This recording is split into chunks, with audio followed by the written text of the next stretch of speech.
Hungary has secured an exemption on US sanctions on Russian oil and gas introduced in response to Russia's invasion of Ukraine. It follows a meeting in Washington between Prime Minister Viktor Orban and President Trump. The deal means Hungary will be able to continue its imports from Russia. Mr. Orban later told reporters heating bills would stay low, crucial in the run-up to a parliamentary election in Hungary in 5 months' time. Congresswoman Julia Johnson sits on the House Foreign Affairs Committee. She gave us her reaction to the news. It's really ridiculous because from what I understand, Hungary and Orban has increased their purchasing of Russian oil from 61% to now 86% of their oil supply is from Russia, which is only enabling Russia to continue their war against Ukraine. So obviously I'm very disappointed in that. As a member of NATO, we would expect more from Hungary, but obviously their dictator, President Orban, is just not on the same page with the rest of NATO. Meanwhile, Ukraine's President Volodymyr Zelensky says Russia has launched 450 drones and 45 missiles overnight in attacks on the country, targeting the energy sector and other infrastructure. Rescuers in the southern city of Dnipro have worked through the night after a Russian drone struck a high-rise residential building. Several people are being treated in hospital. Well, let's cross live to Kiev now and speak to our diplomatic correspondent, James Landau. And James, what can you tell us about these latest Russian strikes on Ukraine?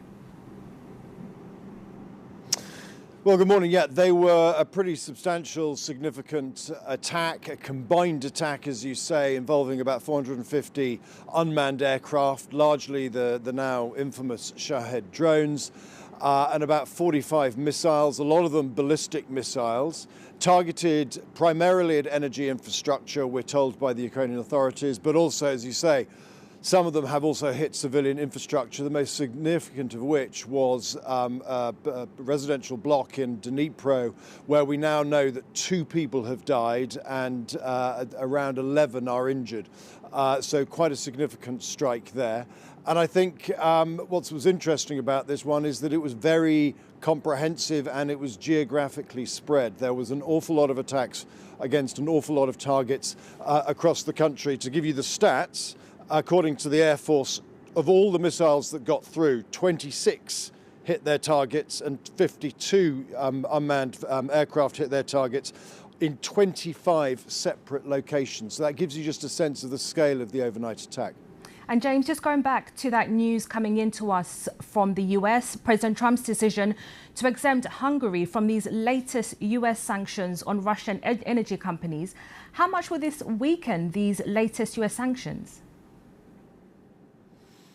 I think this decision has two impacts. One is just the straightforward practical impact. It weakens the effect of the American sanctions. It means for the next year, Russian coffers will be filled with Hungarian cash paid for all that oil, and the Russian economy and government will be able to use that money to pay for the drones and the missiles that we have been seeing here in Kiev overnight. That is just a brutal fact that at the moment Hungary and a couple of other countries in Europe that are still buying substantial amounts of Russian oil and gas, they are directly fueling the Russian war machine.